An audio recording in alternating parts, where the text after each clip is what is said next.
जिसको कहा गया ना, हर बेशक अल्लाह के नजदीक सबसे बेहतर दीन, ऊंची बोले हाथों को उठा के ऊंची बोले, सबसे बेहतर दीन इस्लाम। समझे पहले ये लड़ाइयां हो रही हैं, सारा मामला अपोजिशन के हवाले, और हमारी खामियां वो नजर नहीं आती हमको।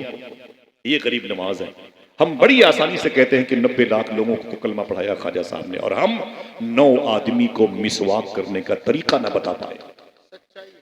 हकीकत ये, नारे तो लगा दिए कि 90 लाख लोगों को ख्वाजा साहब, कैसे कलमा पढ़ाया? और पिस्टल के जरिए से, तलवारें बाजी आपने, बताएं आप लोगों के अकीदे को आपने पैसों से खरीदा?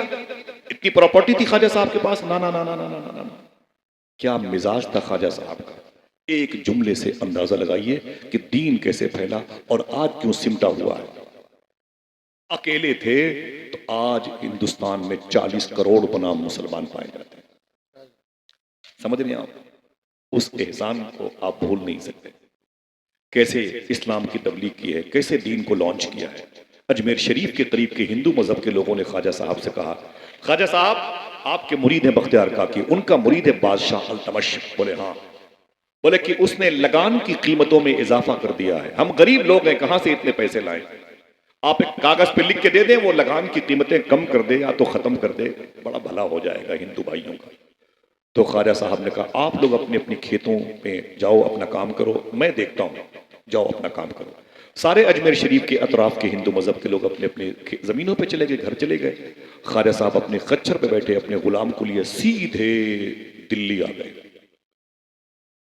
कोई है जो अपने गैर पड़ोसी गैर मुस्लिम भाई की किसी मरीज को हॉस्पिटल पहुंचाने में इस कदर मदद कर सकता है जो मदद हुजूर सरकार गरीब नवाज ने? ये है उसूल है। ख्वाजा साहब तशरीफ लाए, ख्वाजा बख्तियार काकी ने देखा तो अपने शेख के कदम से लिपट के बोले, खैरियत? फरमाया कि हाँ, मुझे अल्तमश बादशाह से मिलना है। चले दरबान से बोले तो अल्तमश बादशाह को पता चला, वो अपना ताज लेके आया, ख्वाजा साहब के कदम पे रख दिया, कहा हुजूर माफी चाहता हूं, बताया होता तो हम खुद अजमेर शरीफ आ जाते। खैरियत? कैसे अचानक आना हुआ? तो ख्वाजा साहब ने कहा, अजमेर शरीफ के करीब के हिंदू मजहब के लोगों ने कहा कि लगान की कीमत अल्तमश बादशाह ने ज्यादा बढ़ा दी है, जमीनों पे इतनी पैदावार नहीं होती है कि हम इतनी कीमतें दें उनको, माफी चाहता हूं, कुछ कम करा दें या खत्म करा दें। तो ख्वाजा साहब से उसने कहा, जैसा हुक्म हो। पर मैं अभी अभी खड़े खड़े अपनी लेटर पैड पर लिख के दो, मोहर लगा के दो कि मैंने लगान की कीमतें मुआफ कर दी। उसने वाकई ओके कर दिया, लिख के दिया, मोहर लगा दी, कहा क़याम करो। कहा नहीं, अजमेर की जमीन मेरा इंतजार कर रही है। फिर वापस अपनी सवारी पर आए और सीधे अजमेर शरीफ आकर के, सुनना जुमला, बोलना नहीं, आए अजमेर शरीफ और अपने अतराफ के तमाम तर हिंदू मजहब के लोगों को बुलाया और बुला के कहा, बैठो। सब बैठ गए तो फरमाया ख्वाजा साहब ने, खुश हो जाओ कि मैंने तुम्हारे लगान की कीमतों को मुआफ करवा दिया। कहा किसी ने, हुजूर प्रूफ क्या है? कहा ये देखो, लेटर पैड पर अल्तमश बादशाह ने मोहर लगा के दिया है, लगान की कीमतें हमने तुम्हारी माफ करवा दी। तो उसमें से एक इंसान खड़ा हुआ, कहा ख्वाजा साहब ये कागज आपको कैसे मिला? ख्वाजा साहब ने कहा कि मैं खुद दिल्ली गया हुआ था। जुमला सुना, मैं खुद दिल्ली गया हुआ था। तो उसने कहा, हुजूर आप हिंदुओं के लिए, हिंदू मजहब के लोगों के लिए दिल्ली गए थे? आपने मुझे बता दिया होता तो हम दिल्ली चले जाते। देखना है, अगर कोई बहरा होगा तो वो भी सुभान अल्लाह कहेगा। आपने अगर मुझे कह दिया होता तो मैं दिल्ली चला जाता। आपने कितनी तकलीफ गवारा की है, देखना कितने लोग सुभान अल्लाह कहते हैं। ख्वाजा साहब ने फरमाया, अच्छा ये बताओ गरीब नवाज मैं हूं कि तुम हो? आए हाय, ख्वाजे हिंद वो दरबार है आला तेरा, कभी महरूम नहीं मांगने वाला है तेरी जात, अजब बहरे हकीकत प्यारे, किसी तैराक ने पाया ना कनारा तेरा। इतना सुनना था तो अजमेर के आतराफ के सारे किसानों ने ख्वाजा साहब के कदम से लिपट के बोले, ख्वाजा साहब जब आप गैरों से इतनी मोहब्बत करते हैं तो अपनों से कितनी मोहब्बत करेंगे? अब देर न कीजिए, कलमा पढ़ा के मुशर्रफ इस्लाम कर लीजिए। हमारी भी पेशानियों पर लिख उठे, इन्न दीन इंदल्लाहिल इस्लाम।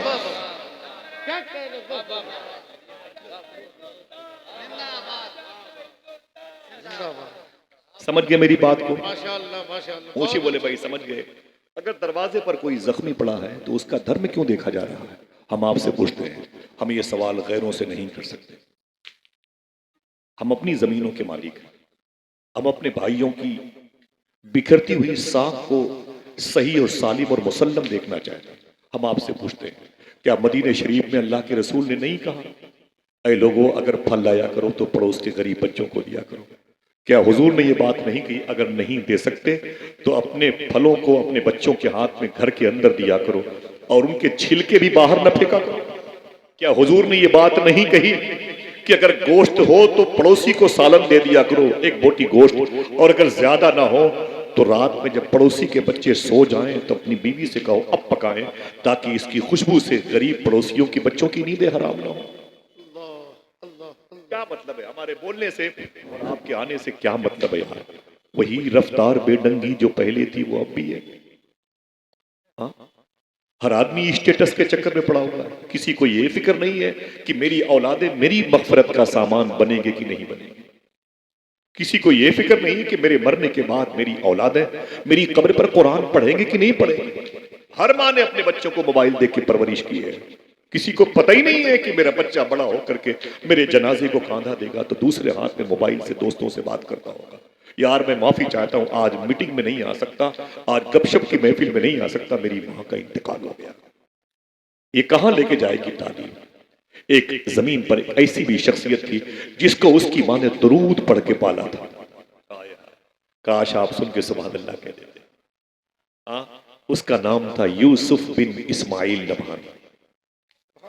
ये बैतुल मुकद्दस कुबतुस सुखरा, यहाँ से 160 किलोमीटर के फासले पर ये रमल्ला गाजा खान यूनुस। अल्लाह इस महफिल का कुल सवाब फलस्तीन के शहीदों की रूह को नजर फरमा। हाथों को डाके आमीन कह दो। माशाअल्लाह तलबा किराम के उलमा किराम की तमाम तर कदो काबिश और इन तालिये कुरान की जबानों से निकलने वाली कुरान की आयतों की तिलावत की खुशबुएं सब के सब मुहाफिजाने बैतुल मुकद्दस की रूह को अल्लाह नजर फरमा।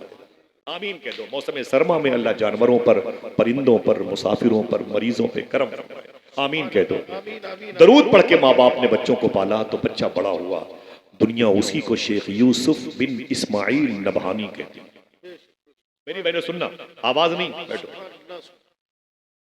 सुनना। एक तुम्हारे बड़े मतलब की बात मेरे जहन पे आई। इस्लाम किसे कहते हैं? अपने बच्चों की अच्छी तरबियत को भी इस्लाम ने अपनी मुबारक अबवाब में शामिल फरमाया है। कभी गौर किया इस पर? हमने बच्चों को हमने क्रिकेट, स्पोर्ट्स, पॉलिटिकल गेम खेलने का सारा तरीका बता दिया। सूफी साहब कहते हैं ये भी तरीका बता दो कि बेटा सच कैसे बोला जाता है, ये भी तरीका बता दो कि हलाल कैसे खाया जाता है। ये तरीका कौन बताएगा? ये बता दो कि हुजूर चलते कैसे थे, हुजूर मुस्कुराते कैसे थे, हुजूर गरीबों से प्यार कैसे करते थे। नहीं बताएंगे आप अपने बच्चों को, फिर कौन बताएगा? फिर कहोगे हुकूमतें हमारे खिलाफ है, हम अपने खिलाफ चल रहे हैं। हमें क्या मतलब हुकूमतों से? भाई बताएं आप। आपने ना लगाया जाना कि हिंदुस्तान का बादशाह कोई है, गरीब नवाज है, तो अपने बादशाह के कौल को तो फॉलो करो।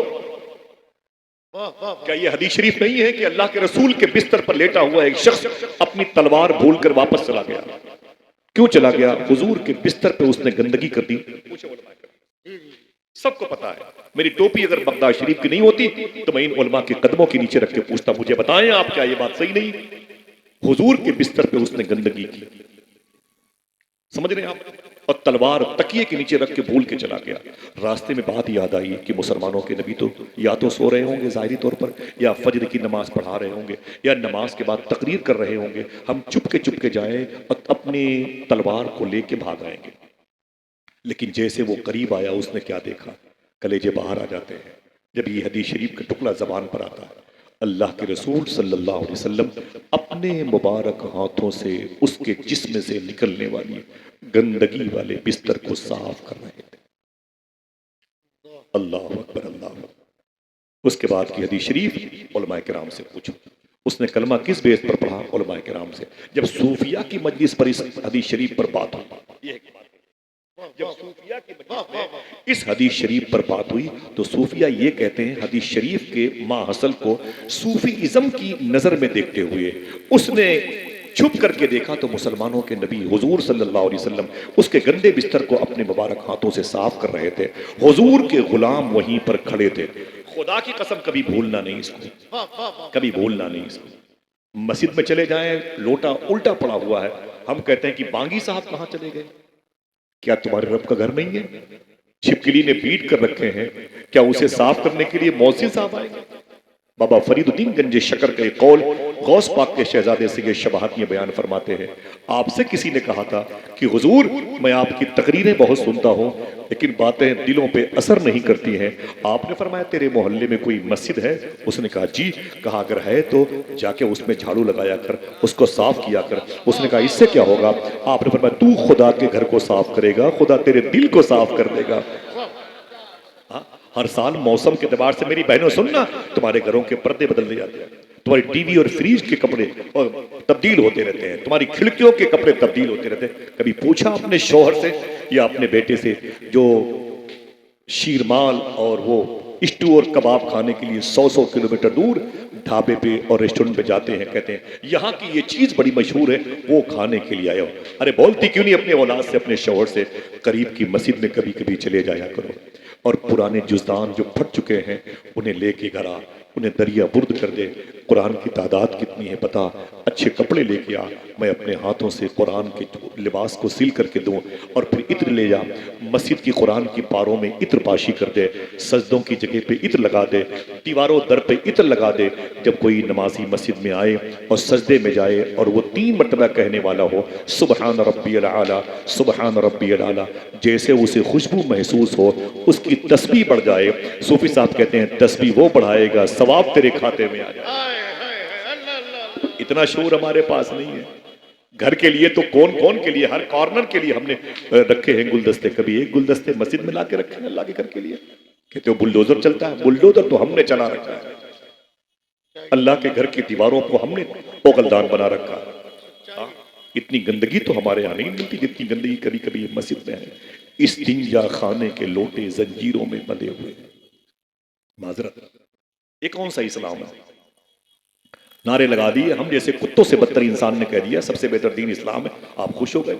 ये कौन सा इस्लाम है कि अल्लाह के घर के इस्तिंजा खाने के लोटे जंजीरों में बंधे हुए हैं? ये क्या है बताऊं क्या है?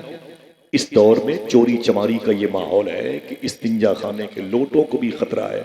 मुसलमानों के बच्चे हमें बेच करके पनपट्टी न खा डाले। कभी सुना आपने कि मस्जिद से कोई कुरान गायब हुआ? कभी सुना आपने कि मस्जिद से कोई रहल गायब हुई? कभी सुना आपने कि मस्जिद से पंसूरा गायब हुआ? नहीं सुनेंगे आप, नहीं सुनेंगे। जब सुनेंगे तो ही हॉर्न गायब हो गया, माइक गायब हो गया। अल्लाह, ये कौन सा इस्लाम है? मुझे बताएं ये कौन सा तहजीब, कौन सा कल्चर है, कौन सा मुआशरा है? नारे तो ये लगे सबसे बेहतर दीन इस्लाम है, और फिर अंदर जाके देखा तो वही है कि मलबूस खुशनुमा है मगर खोखले हैं, जिसमें छिलके सजे हुए हैं फलों की दुकान में। क्या कहा था हुजूर से? हुजूर के सहाबा ने कहा सरकार आप इस बिस्तर को हमें दे दें, हम इसको साफ करेंगे। क्यों? हुजूर से ज्यादा नाजुक शय अल्लाह ने कोई नहीं बनाई है। अल्लाह के रसूल से ज्यादा नाजुक कोई शय अल्लाह ने बनाई नहीं है। मैं कोई सकील बात नहीं करता। बाबा फरीद गंज शकर से किसी ने पूछा था हुजूर के जिस्म का साया था कि नहीं? आपने फरमाया नहीं था। कहा दलील दीजिए? कहा दलील ये है कि अल्लाह ने हुजूर के जिस्म से ज्यादा लतीफ शय कोई बनाई ही नहीं। समझ रहे हैं आप? बड़े लतीफ हैं। क्या कहा शेखुल इस्लाम साहब ने? बड़े लतीफ हैं, नाजुक से घर में रहते मेरे हुजूर, मेरी चश्म तर में रहते। कयाम उनका न फर्शे जमीन अर्शे बरी, वो अपने चाहने वालों के घर में रहते हैं। हुजूर ने अपने मुबारक हाथों से उस दुश्मन ईसाई था अल्लाह के रसूल के बिस्तर पे गंदगी की थी, हुजूर ने अपने मुबारक हाथों से उसे साफ किया। तो गुलामों ने क्या कहा? अगर इमाम साहब का टिफिन बगैर धोए हुए किसी के यहाँ चला जाए तो माफी चाहता हूं, हम बगैर धोए हुए टिफिन में खाने दे के वापस करते हैं। उस वक्त उन सहाबा ने हुजूर से क्या कहा? सरकार इस बिस्तर को हमें दे दें, हम साफ करेंगे। हदीस शरीफ इसके बाद क्या कहती है वो एक अलग मौजू है। सूफिया क्या कहते हैं, इसे भूलने की बात नहीं। सूफिया क्या कहते हैं? सूफिया कहते हैं जैसे सहाबा ने कहा था सरकार ये हमें दे दें, हम इसको साफ करेंगे, वो चुपके से सुन रहा था, देख रहा था कि मुसलमानों के नबी मेरी गंदगी को साफ कर रहे हैं। तो हुजूर ने जुमला कहा था अपने सहाबा से, क्या? तो सहाबा ने कहा हुजूर इसे हमें दे दें, हम तो आपके गुलाम है, साफ करते हैं। तो सरकार ने कहा मेहमान मेरा था कि तुम्हारा था? हाय मेहमान मेरा था कि तुम्हारा। साहबा ने कहा सरकार मेहमान तो आप ही का था। मेरा ईमान भी था साहिब खाना लकब किसका है? तेरा। तेरा प्रेशर के साथ तेरा तेरा कहते हैं मेहमान तो आप ही का था। तो हुजूर फरमाते हैं इसको मैं ही तो लूंगा। इतना सुनना था वो ईसाई उछल करके हुजूर के कदम से आके लिपट गया। कहा खुदा की कसम जब दुश्मनों से इतनी मोहब्बत करते हैं तो कलमा पढ़ लूंगा तो आप मुझसे कितनी मोहब्बत करेंगे। नारे तकबीर, नारे रिसालत, किरदार मुस्तफा। उसने अपनी पेशानी पे लिखवा लिया इन्न दीन इंदल्लाहि इस्लाम। बेशक अल्लाह के नजदीक सबसे बेहतर दीन। कितनी गोलियां चली हैं एक शख्स को कलमा पढ़ाने में, कितनी लाशें ढेर हुई हैं, कितनी औरतें बेवा हुई, कितने बच्चे यतीम हुए, मतलब कुछ नहीं हुआ। एक किरदार मुस्तफी ने पूरी नस्ल को जहन्नम में जाने से बचा दिया। ये हमसे नहीं हो पाता है। भूखे को देखेंगे तो मजाक उड़ाएंगे, गरीब को देखेंगे तो उसकी मुफलिसी पर ताने कसेंगे। उलमाए किराम की कलील तनख्वाहें हमारा मौजूद सुखन बनी हुई है। तलबाए किराम के कैरेक्टर को देख करके हम ओ फिर क्या क्या बातें करते हैं। मोअज्जिन के लहजे की हमारे यहाँ वो जो बहस होती ना मेज सजती है तो फिर न पूछो कितनी गीबतों के ताज नजर आते हैं। अल्लाह अकबर अल्लाह अकबर। काश अपने बच्चों को हमने दुरूद पढ़ के पाला होता तो बच्चे समझ लेते इस्लाम किसे कहते हैं। एक नाम जबान पर आया था, इजाजत है अगर कहो तो एक और बात बता दूं। इजाजत है जरा फिर से बोले सबसे बेहतर दीन। हाथों को उठा के बोलो सबसे बेहतर दीन इस्लाम। काश इस्लाम को समझ लो पूरा हिंदुस्तान आपकी गुलामी में। समझ रहे हैं? ये दरूद पढ़ के पाला गया अपने बच्चों को, वरना लड़कियां आवारा हो गई। खिंजीर का गोश्त खाने वालों के साथ रातें गुजार दी। बाहर की दुनिया में जाने की जरूरत नहीं, अपने ही हाथों में रखे हुए 70,000 के मोबाइल को चेक करो। अभी जाओ इंस्टाग्राम पे तो एक इख्तलाफात का अंबार लगा हुआ है। समझ रहे हैं आप? लड़के आवारा हो गए, अब बदअकीदगी का शिकार हो गए। उनको सल्फिया वहाबिया दयाबना की बातें अच्छी लगने लगी। वो मिर्जा की बातों के असीर हो गए, अपने बुजुर्गों के अपने असलाफ के उसूल से हट गए। क्यों? हमने अपने बच्चों को हलाल नहीं खिलाया। मैंने कहा सूफी साहब किबला से, मैंने कहा सूफी साहब से लड़के आवारा क्यों हैं, लड़कियां आवारा क्यों हैं, इनका इलाज क्या है? क्या बंदिश करवा लें घर की? अरे अल्हम्दुलिल्लाह जैसीन भाई तशरीफ लाए, मैं याद कर रहा था। हुजूर गरीब नवाज की तालीम को सुन करके जरा मोहब्बत से फिर से कहते हैं सुभान अल्लाह। ऐसी आवाज आएगी, थोड़ी सी आवाज माशाअल्लाह, जरा मोहब्बत से बोले बस। देखें आप इस्लामी सिस्टम। मैंने कहा हुजूर लड़कियां आवारा हो चुकी हैं, इनको इस्लाम के बारे में मालूमात नहीं। लड़के नशे की दुकानों की लाइन पे लगे हुए हैं, अपने माँ बाप को गालियां देते हैं। अभी एक माजी करीब का वाकया पेश आया, कानपुर के करीब का। एक बेटा अपने बाप को बेल्ट से मार रहा था। उससे बताओ कि यार इस्लाम किसे कहते हैं? अल्लाह अकबर। अभी मेरा टॉपिक उधर जाएगा नहीं, टाइम खत्म हो रहा है। मालूम है आपको ये हुआ कैसे? तो मैंने कहा क्या आपने घर की बंदिश करवा ली जाए, क्या किसी अच्छे आमिल को घर दिखा दिया जाए, क्या उसकी से कीलें ठुकवा ली जाए, सूर्य बकरा पढ़वा लिया जाए 40 दिन तक, सूर्य कहफ की तिलावतें करवा ली जाए, किसी आलिम दीन को रोज बुला के फातिहा खानी करवाएं। फरमाया सूफी साहब ने इससे कुछ नहीं होगा। मैंने कहा फिर ये लड़के लड़कियों की आवारगी, सादात की तौहीन, मसलक की मुखालफत, उलमाए किराम की तजलील, दीन का काम करने वालों का मजाक ऐसे उड़ाया जाएगा? फिर कैसे सुधरेगा ये माहौल? आपने फरमाया अगर लड़के लड़कियां आवारा हों, दीन से दूर हों, एक चीज पर गौर करो। मैंने कहा किस पर? कहा अपने दस्तरखान पर गौर करो, कहीं से कोई हराम लुकमा तो नहीं आ रहा। अल्लाह अल्लाह अल्लाह, कहीं से कोई हराम लुकमा तो नहीं आ रहा। अगर इस हराम लुकमे को दस्तरखान से हटा दोगे तो नस्लें पाक हो जाएंगी। वो तुम्हारे कहने से दरूद नहीं पढ़ेंगी, वो जिधर से गुजरेगी दरो दीवार दरूद पढ़ते नजर आएंगे। फिर कहते हैं एक जात को तुमने देखा नहीं जो ये बैतुल मुक़द्दस से, मैंने कहा 160 किलोमीटर पे रमल्ला गाजा खान यूनुस है, और इसी के करीब में एक बस्ती है जिसे नबहान कहते हैं। नबहान, यहीं पर शेख इस्माइल के घर में एक बेटा पैदा हुआ जिसको शेख यूसुफ कहते हैं। कोई एक आदमी बोले क्या कहते हैं, नाम याद रहेगा, क्या कहते हैं? शेख यूसुफ। शेख यूसुफ जब ये पैदा हुए तो इनकी माँ ने दुरूद पढ़ के इनको पाला। अपने बच्चे के हाथ में मोबाइल नहीं दिए कि बच्चा 3 साल का ना हो, सीधे 4 साल में 30 साल का हो जाए। बच्चा बड़ा नहीं हुआ, उसकी अक्ल खत्म हो गई। बच्चे को अभी शऊर की दहलीज तक पहुंचने की तौफीक नहीं मिली, लेकिन उसका जहन आतिशी मिजाज का हो गया। अल्लाह अकबर अल्लाह अकबर। शेख यूसुफ जब पैदा हुए तो उनकी माँ ने दुरूद पढ़ के उन्हें पाला, दुरूद की लोरियां सुनाई। इतने बड़े आशिक रसूल बने शेख यूसुफ कि जब मदीने शरीफ जाते थे तो मदीने से वापस आते तो बड़े तड़पते थे मदीने के लिए, फिर जल्दी मदीने जाते तो फिर तड़पते वापस आते। ओ ऐसी उनका आना जाना चीख पुकार में लगा रहता। मदीने जाके जैसे आते तो रोने लगते, लेकिन पूरी जिंदगी फलस्तीन से मदीने शरीफ का जो सफर किया, अपनी पूरी लाइफ में आज से 150 साल पहले कभी हुजूर के मज़ार शरीफा के सामने मवाजिहा शरीफ सुनहरी जाली जिसे कहते हैं, वहां पर खड़े होकर आपने हुजूर को कभी सलाम नहीं किया। जहां से भी गुंबद खदरा नजर आता वहीं पर खड़े होकर हुजूर की बारगाह में सलाम।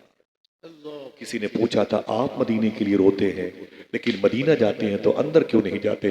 तो शेख यूसुफ बिन इस्माइल नबहानी ने रो के कहा था, कुत्ते का काम है घर से बाहर रहा करे, घर के अंदर तो घर का मालिक रहा करता है। अब दरूद पढ़ के पाला गया। मेरी बहनों सुनना, बड़ी जिम्मेदारियां हैं। तुम्हारे शौहर तो कारोबार के सिलसिले में बाहर रहते हैं और तुम्हारी गोद की वो आवाजें जो तुम्हारी मगफरत का सामान है वो आवारा ना हो जाए, उन्हें दरूद पढ़ाओ। मालूम है फिर उसका असर कितना हुआ? शेख यूसुफ बिन इस्माइल के घर की वो दरूद की बहारें कैसी रंग लाई। जवान हुए तो शादी हुई। शादी जिस लड़की से हुई वो लड़की बड़ी खूबसूरत थी, वो लड़की बड़ी खूबसूरत थी। शेख यूसुफ बिन इस्माइल नबहानी के निकाह में आई, 5-7 साल वक्फा गुजारा तो फिर वो लड़की अल्हम्दुलिल्लाह औरत बन गई उम्र के हिसाब से। एक दिन जब उसकी उम्र 30-32 साल की थी तो उसकी एक सहेली से मुलाकात हुई। उसकी सहेली ने कहा, ओफो मेरी बचपन की दोस्त, तेरी शादी? बोले मेरी शादी हो गई। बच्चे? बोले है। बोले शादी किससे हुई है? तू तो बड़ी खूबसूरत थी। तो शेख यूसुफ बिन इस्माइल नबहान की बीवी ने कहा, मेरी शादी अपने वक्त के आशिक रसूल शेख यूसुफ बिन इस्माइल नबहानी से हुई है। शेख यूसुफ बिन इस्माइल नबहानी से हुई है। उसने क्या कहा, ओफो तुझे और कोई नहीं मिला? एक मौलवी मिला, एक मौलवी मिला तुझे? तू इतनी खूबसूरत थी, बादशाहों के यहाँ मलका बन के रहती, अमीर जादी थी, हुस्न की जादी थी, हुस्न जादी थी तू, और बड़े बड़े घरों से तेरे रिश्ते आते। तूने अपनी शादी की तो कहाँ? वहां जहां एक मौलवी का घर आबाद है, जहां इल्म की फजाएं हैं। अरे किसी बड़े घर में शादी की होती, तुझे इस मौलवी के साथ रह के क्या मिला? 2 मरतबे ये जुमला रिवर्स करूंगा मैं ताकि आप सुभान अल्लाह कहने को तैयार हो या ना हो, बात अपने घर ले जाने को तैयार हो जाए। बोले इस मौलवी के साथ तूने रिश्ता करके क्या पाया? तुझे क्या मिला इस मौलवी के साथ शादी करके? तूने अपने हुस्न की तमाम तर जुल्फों को जो दराज थी उसे कमजोर कर दिया। तुझे क्या मिला? तो खुदा की कसम, शेख यूसुफ बिन इस्माइल नबहानी की बीवी ने रो करके अपनी सहेली के दुपट्टे पकड़ लिए, कहा है मेरी बहन मुझसे पूछती है कि तुझे इस मौलवी के साथ रह के क्या मिला? बताऊं, जब से मेरा रिश्ता इसके साथ हुआ है, जब से मैं इसके निकाह में आई हूं, तब से लेके आज तक मैंने इसकी खिदमत की वजह से 86 मरतबे ख्वाब में अल्लाह के रसूल को देखने का शरफ हासिल कर लिया। अब क्या चाहिए मुझको? सुभान अल्लाह, सुभान अल्लाह, सुभान अल्लाह। नारे मैंने हुजूर को देखा है, मेरी आंखों ने हुजूर को, मैंने हुजूर की पेशानियां देखी है, मैंने हुजूर का मुतबस्सम चेहरा देखा और कहा है दिल जिससे जिंदा है वो तमन्ना तुम ही तो हो। या रसूल अल्लाह, हम जिसमें बस रहे हैं वो दुनिया तुम ही तो हो। जो दस्तगीर है वो तुम्हारा ही हाथ है, जो डूबने न दे वो वसीला तुम ही तो हो। फरमाते हैं कि अगर मेरे माँ बाप ने मुझे भी दरूद पढ़ के पाला है तो उसका असर ये हुआ कि एक दरूद खां की परवरिश जिस गोद में हुई है वो बच्चा अगर बड़ा हुआ और मेरा शौहर कहलाया, मैं उसकी ज़ौजा और वो मेरा ज़व्वज कहलाया। उसकी खिदमत की बुनियाद पर अल्लाह के रसूल ने 86 मरतबे मुझे उस इनाम से नवाजा है जिसके लिए बड़े बड़ों ने दुआएं मांगी हैं कि सुना है आप हर आशिक के घर तशरीफ लाते हैं, मेरे भी घर में हो जाए चरागा। चरागा या रसूल अल्लाह। कैसे ये दुआ? पहली बात तो मांगनी नहीं चाहिए, सूफिया मना करते हैं। आंखें ऐसी नहीं है कि हुजूर को देख सकें, उनका चेहरा और ये आंखें, उनका चेहरा और ये आंखें कैसी बातें करते हैं, कैसी बातें करते हैं। उनका चेहरा और ये आंखें कैसी बातें करते हो। देर तलक सूरज देखोगे तो अंधे हो जाओगे। वाह वाह वाह। वो अल्लाह के रसूल का चेहरा है। अल्लाह अल्लाह अल्लाह। जब जहां तब पट से हाथ उठा है, अल्लाह मैं तेरे हबीब को देखना चाहता हूँ। आंखें देखने लायक है। सूफी साहब कहते हैं कि मोबाइल की स्क्रीन पर नजर आने वाली उड़िया तस्वीरों को इस कदर न देख ली जाए कि हुजूर को देखने के लायक आंखें ही ना बचें, अल्लाह अल्लाह अल्लाह। हुजूर नजर ना आए ख्वाब में। समझ रहे मेरी बात? हाँ, इस दिल में बस चुकी है तमन्ना गुनाह की, ये दिल नबी की याद के काबिल नहीं रहा। अब इस ढांचे को मिस्मार हो जाना चाहिए। ये सिर्फ स्टिकर लगा के घूमता है। ये सिर्फ अपने जोश, अपने होश, अपने स्टेटस, अपने हुस्न, अपनी पर्सनालिटी, अपनी दौलत, अपनी खिताबत, अपनी नियाबत, अपनी निजामत, अपनी शायरी के बलबूते पर जिंदा रहना चाहता है। इसे ये नहीं पता कि अल्लाह का फजल किस बुनियाद पर इस पर मुहित है। इसको ये शेर कहना नहीं आता, या रसूल अल्लाह मोरा हार सिंगार तुम्हीं से है, बगियन में बहार तुम्हीं से है। काश अपने बच्चों को हमने पाला होता। मुसलमानों के बच्चों को मैं देखता हूँ कभी कभी ट्रेनों में, फ्लाइट में दौड़ते, बहुत अजीब सा लगता है कि कहीं से कोई मजहबियत की बू नहीं आती है। आखिरी जुमला ये था, माजी करीब में इस्लाम जो फैलाया बुजुर्गों ने, गुलाम गौस हजारवी थे। बेटे बैठ जाओ, बैठ जाओ, बेटे बैठो, बैठो। मैं बहनों से गुजारिश करूंगा बच्चों की आवाजें कम करें। देखिए भाई, कोई हंगामा नहीं, बस एक जुमला है, 2 से 3 मिनट के बातें खत्म। मैं मादरत चाहता हूँ लंबी गुफ्तगू के लिए। अच्छा सुनने का असर आप पर गालिब है। अल्लाह इस असर को नस्लों में मुंतकिल फरमाए। आमीन कह दें। हाजी साहब किबला की यादें वाबिस्ता है। हाजी वजीरुद्दीन साहब किबला को सलामत रखे, पूरे घर को, तहसीन भाई के पूरे अकरबा को। अल्लाह इस घर से सादात की खुशबुओं की तकरीम बजा लाने वाली नस्लों को पैदा फरमाए। अल्लाह इस घर से दीन मुस्तफ़ी की खिदमत अंजाम देने वाली अजीम शान आवाज़ों को पैदा फरमाए। यही शेख यूसुफ बिन इस्माइल नभानी हुजूर से इतनी मोहब्बत करते थे, तो हुजूर ने कितनी मोहब्बत की इनसे। एक बात मालूम है, मदीने शरीफ में आज से 100 साल पहले सल्फी जमात के एक मौलवी ने शेख यूसुफ बिन इस्माइल नभानी के खिलाफ एक किताब लिखी। ये बात अचानक मेरे अल बुरहान नाम की किताब पढ़ेंगे तो पता चलेगा। वो किताब लिखी, उसमें शेख यूसुफ बिन इस्माइल नभानी के खिलाफ थी। एक बुजुर्ग कहते हैं मैंने उस किताब को ले लिया और बट रही थी फ्री में, मैंने किताब ले लिया और उस किताब को लेकर के मैं समझा इसमें शेख यूसुफ का तस्करा है, मैंने ले लिया। और एक सैयदजादे के घर के करीब से गुजर रहा था तो मैंने कहा मुलाकात कर लें। वो सैयदजादे वो बुजुर्ग थे जो हर हफ्ते हुजूर को ख्वाब में देखते थे। अगर कहोगे तो किताब यही रखी होगी, मैं मंगा के दिखा दूंगा। मेरे घर पे रखी, कहीं दूर नहीं। समझ रहे हैं? बहुत सच्ची बात बताता हूँ। वो कहते हैं कि मैंने वो उस किताब को लिया जो मेरे हाथ में थी। मैंने कहा वो सैयद साहब से मुलाकात कर लें, उनको देख लें जो हुजूर को देखते हैं। मैं करीब गया तो मैंने सलाम किया। जवाब दिया, बोले आपके हाथ में क्या है? मैंने कहा किताब तकसीम हो रही थी, मैंने ले लिया। और जैसे किताब देखी तो नाराज हो गए। बोले ये किताब तो सल्फियों की है, दयाबना की है, बेअदबों की किताब है, आपको कैसे मिल गई? ये तो शेख यूसुफ बिन इस्माइल नभानी के खिलाफ किताब लिखी गई। चलो बाद में पढ़ूंगा। उस किताब को यूं किया और उस सैयदजादे बुजुर्ग ने अपने घर के छज्जे पर उस किताब को यूं रख दिया। कहा बाद में देखेंगे। 1 हफ्ते हो गए हुजूर नहीं आए ख्वाब में, 2 हफ्ता हो गया हुजूर ख्वाब में नहीं आए, 3 हफ्ते हो गए हुजूर ख्वाब में नहीं, सुनना 4 हफ्ते हो गए हुजूर ख्वाब में नहीं आए, महीनों गुजरते गए हुजूर ख्वाब में नहीं आए। ऐसे तड़पते थे कि पड़ोसी आके संभालते थे। इस कदर रोते थे हुजूर को देखने की इश्तियाक में कि मोहल्ले के लोग जमा हो जाते थे। बोलते हुजूर नजर नहीं आ रहे, हुजूर को नहीं देख पा रहा, हुजूर नजर नहीं आते, ख्वाब में आना बंद कर दिया हुजूर ने। पता नहीं मेरी क्या गलती है। एक दिन सफर कर लिया, अपने किसी मिलने वाले के घर पे कयाम कर लिया, दूसरे के यहाँ जैसे कयाम किया, कई महीनों के बाद अचानक हुजूर ख्वाब में तशरीफ लाए। अचानक हुजूर उनके ख्वाब में तशरीफ लाए तो हुजूर के कदमे नाज से लिपट गए। बोले आका माफ कर दे मेरी खता को, मेरी गलतियों को माफ कर दे, क्या कसूर है मेरा? सरकार मेरे ख्वाब में नहीं आते, मैं आप ही को देखने के लिए अल्लाह से मैंने आंखें मांगी हैं, आप ही को देखने के लिए मैं जिंदा हूँ सरकार, मुझे और कुछ नहीं चाहिए, बस आपके चेहरे ज़ेबा की तिलावत करना चाहता हूँ। तो हुजूर ने क्या कहा? मेरा एक आशिक है जिसे यूसुफ बिन इस्माइल नभानी कहते हैं, अभी कुछ दिनों पहले उसके खिलाफ अरब शरीफ में सल्फी हुकूमत ने किताब लिखी है। जब से वो किताब तेरे घर पे रखी है, मैं उस घर पे नहीं आना चाहता जिस घर में मेरे आशिक के खिलाफ रखी हुई किताब। अल बुरहान नाम की किताब पढ़े तो उसमें ये चैप्टर पे लिखा हुआ है, समझे? ये वो किताब है जिस किताब को अल्लाह के रसूल ने अपनी उंगली मुबारका में लेके फरमाया था, इस किताब को मैंने अपनी बारगाह में कबूल कर लिया। कुर्बानियां मांगता है, हाँ? उससे रिश्ता नाता रखना क्यों गवारा हो गया? जो नबी का ना हुआ कैसे तुम्हारा? आया है। इस्लाम अपने बच्चों की आवारगी को बचाने की तालीम देता है, तलकीन करता है, संभालो इन बच्चों को वरना ये बच्चे बिगड़ जाएंगे। और फिर कुरान पढ़ने वाला कोई नहीं होगा, दुरूद पढ़ने वाली आवाजें बंद हो जाएंगी, फिर हमारे बच्चों की कोई भी इज्जतें लूट लेगा, हमारे बच्चों कोई दहरिया, कोई बदअकीदा, कोई यहूदीज़म, कोई ईसाईज़म के हवाले कर देगा। जब गुलाम गौस हजारवी ने अपने घर में पैदा होने वाले बच्चे को दुरूद पढ़ाया, अपनी बीवी से बोले खबरदार बेवजू मेरे बच्चे को कभी दूध न पिलाना। कभी मेरे बेटे को बेवजू दूध न पिलाना। गुलाम गौस हजारवी बड़े अजीम शान आलिम दीन थे। बच्चा 21 साल का हुआ, जुमले आखिरी, जब बेटा 21 साल का हुआ, गुलाम गौस हजारवी कहते हैं, देखें इस्लाम किसे कहते हैं, अच्छी तरबियत दे अपने बच्चों को, ये भी तो इस्लाम है। जब बच्चा 21 साल का हुआ तो बीमार पड़ गया।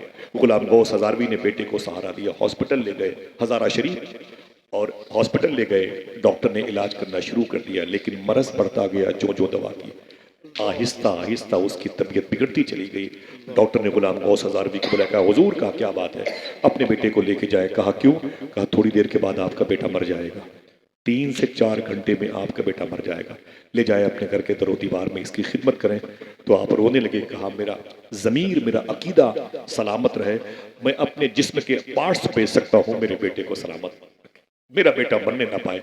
मैं अपने बेटे को हुजूर पर दरूद पढ़ने के लिए जिंदा रखना चाहता हूँ, मैं अपने बच्चे को हुजूर की नात पढ़ने के लिए देखना चाहता हूँ, मेरा बेटा हुजूर की उम्मत की मगफरत का सामान बन जाए। डॉक्टर ने उनके बेटे को उठाया, टेबल पर रख दिया, कहा बेड खाली कीजिए। गुलाम गौस हजारवी ने अपने बेटे की जिंदा लाश उठाई, उसकी सांसें उखड़ रही थी, अपने घर लेके आ गए, और जैसे बेड पर रखा, बेटे ने घर की दीवारों उधर को देखा, रोने लगा। उसकी माँ करीब थी, वो भी रोने लगी। गुलाम गौस हजारवी कहते हैं, मैं भी रोने लगा। बेटे ने देखा तो हसरत से देखा, ये घर छूटने वाला है, ये माँ छूटने वाली है, ये बाप अलविदाई सलाम कहने वाला हो, मौत का फरिश्ता कुछ देर के बाद आएगा। अचानक गुलाम गौस हजारवी के दरवाजे पे दस्तक हुई। गुलाम गौस हजारवी कहते हैं, मैंने दरवाजे पे जाके पूछा कौन? तो उसने कहा मुझे गुलाम गौस से मिलना है। मैंने कहा बोल, मैं हूं ना, क्या बात है? उसने कहा घर बैठे रहोगे, नबी का दीन खतरे में है। उसने कहा घर बैठे रहोगे, हुजूर का दीन खतरे में है, इमाम हुसैन की कुर्बानी कहीं जाए ना हो जाए, इमाम हसन मुस्तबा मुस्लिह उम्मा है, उनका उसूल मोहब्बत कहीं जाए ना हो जाए, कहीं इमाम मूसा काजिम का सब्र बेकार ना हो जाए। कहा क्या हुआ? कहा पंजाब हिंदुस्तान के कादियानी फिरके के लोगों ने इस इलाके में हमला कर दिया है और पूरे इलाके को कादियानी बना रहे हैं, आप चले वरना अल्लाह के रसूल से तुम्हारी शिकायत की जाएगी। तुम्हारे होते हुए लोगों के अकीदे कैसे खराब हो गए। मुफ्ती गुलाम गौस हजारवी कहते मैं सीधे आया और अपने बेटे को देखा तो बेटा आखिरी पोजीशन पे था, लेकिन उधर नबी के दीन की आवाज थी। मैंने अपनी बीवी से कहा कि ऐ मेरी बीवी, मेरी मुनाजरी की किताबों का झोला, बस्ता, बेगला मेरी बीवी ने ला के दिया। मैंने उसको अपने कंधे पे रखा और मैं अपने बेटे के पास आया। मैंने अपने बेटे का हाथ पकड़ा, मैंने कहा बेटे मैं जा रहा हूँ।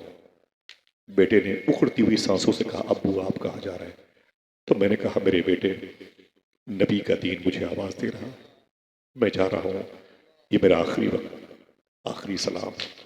तो बच्चे ने क्या कहा, अब्बू आप कहाँ जा रहे हैं? मैं खुद दुनिया से जा रहा हूँ, मौत का फरिश्ता मेरे दरवाजे पर आ गया, अब्बू मुझे छोड़ के न जाए। बाप गुलाम गौस हजारवी ने कहा बेटा कहना क्या चाहता है? तो बेटे ने कहा अब्बू मैं मरने वाला हूँ, मुझे छोड़ के न जाए। तो बाप गुलाम गौस ने कहा था तुझ जैसे हजारों बेटे नबी के नाम पे कुर्बान हो जाएं। ऐ मेरे बेटे मैं जा रहा हूँ, हुसैन के नाना का दीन खतरे में है, हुजूर की बारगाह में मुझे चेहरा दिखाना है। ऐ मेरे बेटे जा रहा हूँ। तो बेटे ने क्या कहा, अब्बू जाए अगर आपकी मर्जी है, लेकिन कोई पैगाम हो तो मुझे बताएं, मेरी खता हो तो माफ फरमाएं। तो बाप गुलाम गौस ने अपने बेटे का हाथ उठाया, उसे चूमा, कहा ऐ मेरे बेटे तेरा इंतकाल हो जाएगा, तू कब्र में जाएगा, हुजूर आएंगे, तुझसे फरिश्ते पूछेंगे माँ दीनों का, तुझसे पूछेंगे तेरे दीन के बारे में, तेरे मजहब के बारे में, फिर पूछेंगे माँ कुंत तक़ूलु फ़ी हक़्क़ि हाज़ा रजुल, हुजूर के बारे में। ऐ मेरे बेटे सुन, जैसे तेरी कब्र में हुजूर आएंगे ना, तो हुजूर को मेरा सलाम बोल दे, हुजूर से कहना कि मेरे बाप ने आपको सलाम अर्ज़ किया। इतना कहा घर से बाहर निकल गए। करीब में बस स्टॉप था, मुनाजिर की किताबों का बोझ था, भागे और बस पे चढ़ गए। जैसे बस पे बैठे, अभी बस छूटी नहीं थी कि बस के करीब आवाज आई, इस बस में गुलाम गौस है क्या? आपने शीशा खोला, कहा क्या बात है? कहा बेटा मर गया है, जल्दी उतरो, उसकी नमाज जनाजा पढ़ा दो, उसके कफन दफन के बाद कहीं जाना। आपने फरमाया कि बेटा मर गया है, नबी का दीन नहीं मरने दूंगा, अगर तेरे बस में हो तो जाके नमाज जनाजा पढ़ दे और मेरे बेटे को दफन कर दे, मैं नहीं उतरूंगा। उसने कैसी बातें करते हो? कहा खुदा की कसम हुजूर का दीन मुझे आवाज देगा। बड़ी कुर्बानियां दी हैं असहाबे इमाम हुसैन ने, वादी तफ के शोहदा ने, वादी करबला के लोगों ने, हुजूर गौस पाक ने, गरीब नवाज ने, मेरे नबी का दीन खतरे में है, जा जा तेरे बस में हो तो दफन कर देना और मेरे बेटे से कहना कि मेरे बाप का सलाम हुजूर को बोल दे। चले गए और फिर वो मुनाजरा करते रहे, बहसो मुबाहिसा करते रहे, पूरे इलाके को बदअकीदगी से पाक फरमाया। कादियानी भाग गए, उनका मिशन मर गया, उनके जज्बात मर गए, उनके झूठे खुद साख्ता नबी होने का दावा करने वालों का मिशन मर गया। अब जब घर वापस आ रहे हैं तो बोझ से पैर उठ नहीं रहा। दरवाजे पर आए, किताबें रख दी कोने पर। जैसे दस्तक दी तो बीवी ने बड़ी मुश्किल से दरवाजा खोला। बीवी के सरों में सफेदी आ चुकी थी, दुपट्टे उसके पुराने लग रहे थे, आंखों से निकलने वाले आंसुओं ने बुढ़ापे का असर गालिब रखा था। बीवी के करीब बैठ गए, सलाम किया। बीवी ने जवाब दिया, कहा मेरा बेटा। तो बीवी ने कहा वो मर गया। कहा मर गया। कहा मेरे बेटे ने मरने से पहले कुछ कहा था। कहा आपने अपने बेटे से क्या कहा था। कहा मैंने कहा था कि ऐ मेरे बेटे, हुजूर तेरी कब्र में आए तो मेरा सलाम बोल देना। मेरे बेटे ने क्या कहा। कहा बेटे ने मेरा हाथ उठाया, मेरा हाथ चूमा और मुझसे कहा अम्मी, मौत का फरिश्ता मेरे सामने खड़ा है, मैं जा रहा हूँ। कलमा शरीफ पढ़ा। उसने एक बात ये भी कही, अब्बू घर पर है तो अब्बू को मेरा सलाम बोल देना। इतना सुना तो दौड़ के गए कब्रिस्तान और अपने बेटी की कब्र से लिपट के खूब रोए और रोने के बाद एक जुमला कहा, बात खत्म। जैसे जुमला कहा, अय मेरे मौला, मेरे बेटे की कब्र को जन्नत के बागों में से एक बाग बना देना। अय मेरे मौला, मेरे बेटी की कब्र को जन्नत के बागों में से एक बाग बना देना। इतना कहा, रोते हुए वापस आए, इशा की नमाज पढ़ी, खाना खाया। मियाँ बीवी जैसे बिस्तर पे आए लेटने के लिए, वैसे ही अगर दिल कहे तो एक आदमी सुभान अल्लाह बोले। गुलाम गौस हजारवी कहते हैं, मेरा बेटा मेरे ख्वाब में आ गया। आ सकता है कि नहीं? जिसको यकीन पड़े वो सुभान अल्लाह। आ सकता है कि नहीं? बोले मेरा बेटा मेरे ख्वाब में आ गया, जन्म के बिछड़े गले मिले थे, मैं लिपट गया, बेटा मुझसे लिपट गया। मैंने कहा क्या हुआ। बोले ऐ मेरे बाप मुबारक हो। मैंने कहा क्या हुआ। कहा कि घर उजड़ गया। तो मैंने कहा हाँ तेरा घर तो उजड़ गया। कहा लेकिन मेरा घर बस गया है। कहा कैसे। कहा जब से हुजूर को देखा है, आए हुजूर के चेहरे की ताबानियां, हुजूर की लबो रुखसार, हुजूर का जकन मुबारका, हुजूर की का गोश मुबारका, हुजूर का सदर मुबारका, हुजूर का बतन मुबारका, हुजूर के बाजुए पाक, अल्लाह अकबर अल्लाह अकबर। क्या बताओ मेरे बब्बू आका कितने खूबसूरत हैं। तो बाप ने अपने बेटे से कहा ये बता, हुजूर तेरी कब्र में आए तो तूने मेरा सलाम पेश किया कि नहीं। तो बेटे ने कहा हाँ अब्बू, हमने कहा था सरकार से, सरकार मेरे बाप ने आपको सलाम अर्ज किया है। तो बोले फिर हुजूर नाराज तो नहीं हुए। तो बोले नहीं, हुजूर ने मुस्कुरा के आपके सलाम का जवाब दिया। जुमला ये था, बोले ऐ मेरे अब्बू, आप सुबह को मेरी कब्र पे आए थे, आपने क्या दुआ मांगी थी। अल्लाह मेरे बेटे की कब्र को जन्नत के बागों में से एक बाग बना दे। ऐ मेरे अब्बू, जब से आप ये दुआ करके आए हैं, अल्लाह ने वाकई मेरी कब्र को जन्नत के बागों में से एक बाग बना दिया है। अल्लाह इन्न दीन इंदल्लाहिल इस्लाम। एक आदमी दरमियान से खड़े होकर बहुत आहिस्तगी से एक नारा लगाए और अहले मजमा अपने हाथों को उठा के जवाब दे। माशाल्लाह लोग अपने हाथों को उठा के जवाब दें। कुरान कहता है बहुत बहुत शुक्रिया, इन्न दीन इंदल्लाहिल इस्लाम, बेशक अल्लाह के नज़दीक सबसे बेहतर दीन दीन इस्लाम है। बच्चों की परवरिश करें, सच बोलने की और हलाल खिलाने की तरगीब दिलाएं, ताकि ये नस्लें हमारे बुढ़ापे का सहारा बने कि न बने, ये हमारी मगफरत का सामान ज़रूर बन जाएं। ज़िंदगी में कभी कोई बात शरीयत के खिलाफ मेरी ज़बान से निकली हो, मैं तौबा करता हूँ, अस्तगफिरुल्लाह रब्बी मिन कुल्लि ज़ंबि व अतूबु इलैह, ला इलाहा इल्लल्लाह मुहम्मदुर रसूलुल्लाह सल्लल्लाहु अलैहि वसल्लम। इजाज़त दीजिए। अस्सलामु अलैकुम व रहमतुल्लाह।